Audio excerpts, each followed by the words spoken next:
La meilleure chose qu'on pourra faire au temps de Dajjal sera de se cacher pour éviter de le rencontrer.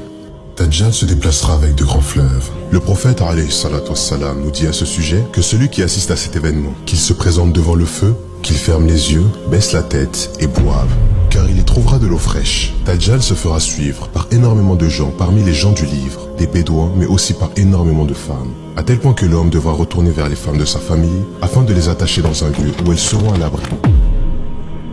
Il ordonnera à des djinns de prendre l'apparence de personnes décédées et celui qui sera trompé par ces djinns reconnaîtra ses parents, qui l'inciteront à suivre le Dajjal, et grâce à cela, il sera suivi par des millions de gens. Il sera forcément aidé du diable, qui lui a préparé un terrain de choix pour séduire le maximum de gens. La façon dont sont les gens et l'environnement malsain dans lequel grandissent certains enfants deviennent petit à petit le terrain de jeu parfait pour que Dajjal soit accepté immédiatement.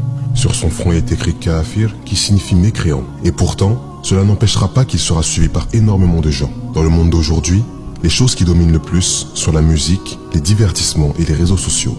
Le monde est connecté 24 heures sur 24 à ces choses grâce aux dernières technologies. Et pour beaucoup, elles n'amènent que de la tristesse, la déception et ruinent totalement leur vie.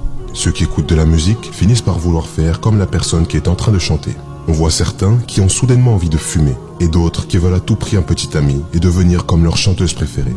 Celui qui regarde des séries ou bien avec tout et n'importe quoi se divertit, cherchera sans cesse à en avoir plus, en oubliant totalement le monde autour de lui. Mais les réseaux sociaux, pour la plupart, ne sont constitués que de mensonges, de personnes qui se montrent sous leurs plus beaux atours et qui du jour au lendemain mettent fin à leur jour. Ces gens incitent leurs abonnés à suivre des tendances qui ne fera que les dévaloriser. Toutes ces choses de nos jours, nous les trouvons de plus en plus facilement. Et même si ces mêmes choses détruisent jour après jour des millions de gens, beaucoup continueront à s'y attacher aveuglément. Le monde change, mais malheureusement pas en s'arrangeant. On apprend de la part de médias que des gens sur cette terre commencent à se battre pour épouser leurs animaux de compagnie. Cela même en connaissant leur espérance de vie, et ce qu'impliquerait donc ce mariage avec cet animal de compagnie, qui veulent maintenant légaliser l'inceste, et avoir donc des rapports avec les gens de leur propre famille. Pas seulement ça, mais d'autres qui se revendiquent musulmans, mais qui rejettent une partie de la religion ou du Coran, tels que les coranistes et ceux qui n'acceptent pas un argument tant qu'il n'est pas en accord avec leurs passions et leurs sentiments. Les gens de nos jours se préoccupent de choses qui ne leur apportent qu'un faux bonheur ou un bonheur de courte durée. Et ce n'est que dans quelques temps que Dajjal fera son arrivée. Lorsque quelqu'un appelle à la décadence, au mal et à la dépravation, on verra beaucoup plus de gens accepter sans se poser de questions. Mais quand on les avertit du mal dans lequel ils sont, les personnes qui les préviennent pour leur bien sont pris pour des fous ou même pour des démons. Il y a plus de 13 siècles, le prophète sallallahu alayhi wa sallam nous a prévenus fermement en nous avertissant que depuis la création, il n'y a pas eu de pire tentation que celle du Dajjal. On l'appelle le Masih ad-Dajjal, qui est le contraire même du Masih Isa alayhi salam, qui lui utilisait les miracles qu'Allah lui avait donnés pour faire du bien autour de lui et appeler vers la demeure de l'éternité.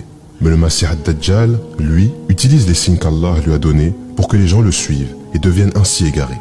Et subhanallah, c'est aussi le Masih Isa alayhi salam qui descendra en se tenant sur deux anges et en finira avec Masih ad-Dajjal. Au XXIe siècle, les gens manquent de presque tout, alors qu'il y a ce qu'il faut sur terre. On voit des gens qui s'approprient sans que cela ne leur appartienne, les épouses, les biens et les terres des autres ou même de leurs propres frères. La fornication se répand, laissant des familles où seule la mère, qui n'a parfois pas d'expérience, s'occupera seule de la famille. Et on sait grâce à des statistiques que les familles où il n'y a qu'un seul parent sont beaucoup plus touchées par la pauvreté que les autres familles.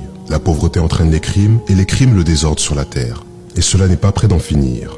D'autres cherchent la présence de personnes qui se tiendra à leur côté, mais ne voyant pas plus loin qu'une amitié qui ne leur apporte que du mal, ou une relation illicite et en plus de ça toxique, ils s'attacheront à celle-ci et perdront des années de leur vie.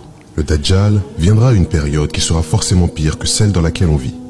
Une période où celui qui dit la vérité est pris pour un fou ou bien un arriéré, mais celui qui ment sera mis en avant et suivi aveuglément. Dajjal viendra après 3 années extrêmement difficiles pour l'humanité. Les gens seront touchés par une forte famine et Allah ordonnera au ciel de garder un tiers de sa pluie durant la première année et il ordonnera à la terre de garder un tiers de sa végétation. Durant la seconde année, il ordonnera au ciel de garder les 2 tiers de sa pluie et à la terre les 2 tiers de sa végétation. La troisième année, Allah ordonnera au ciel de garder toute sa pluie. Pas une seule goutte ne tombera et il ordonnera à la terre de garder toute sa végétation. Et pas une seule plante verte ne poussera. Et sur la terre, il ne restera aucune bête à sabots, sauf ce qu'Allah voudra. Et ce qui permettra aux gens de se nourrir sera seulement l'évocation d'Allah.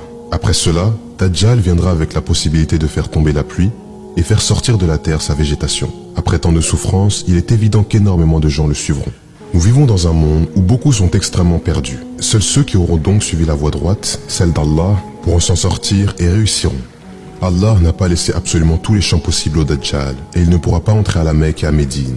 De plus, celui qui apprend des versets de la sourate Al-Kahf ou une invocation en fin de prière qu'il faut absolument mémoriser, il sera alors en sécurité. Comme l'histoire de cet homme qui viendra en face de lui, selon Bukhari, ce sera un des meilleurs hommes sur la terre, si ce n'est le meilleur. Et il attestera que devant lui se trouve bel et bien le Dajjal. Le Dajjal dira alors aux gens qui le suivent et qui le regardent, est-ce que s'il tuait cet homme, il douterait encore de lui? Les gens répondront que non. C'est alors qu'il l'exécutera puis le ressuscitera. L'homme dira ensuite, sûr de lui, au nom d'Allah, ma vision de ton état n'a jamais été aussi claire. Il était déjà sûr que c'était le Dajjal, mais maintenant il en est encore plus sûr. À ce moment-là, Dajjal voudra encore le tuer, mais il en sera empêché par la grâce d'Allah. La fin des temps approche et il est de plus en plus difficile, voire impossible, de pratiquer correctement sa religion. Rapprochons-nous de la religion d'Allah et éloignons-nous de ceux qui nous égarent, nous dévalorisent et ne nous profitent pas. La récompense de cela sera une belle vie ici-bas et des millions de fois mieux une fois dans l'au-delà.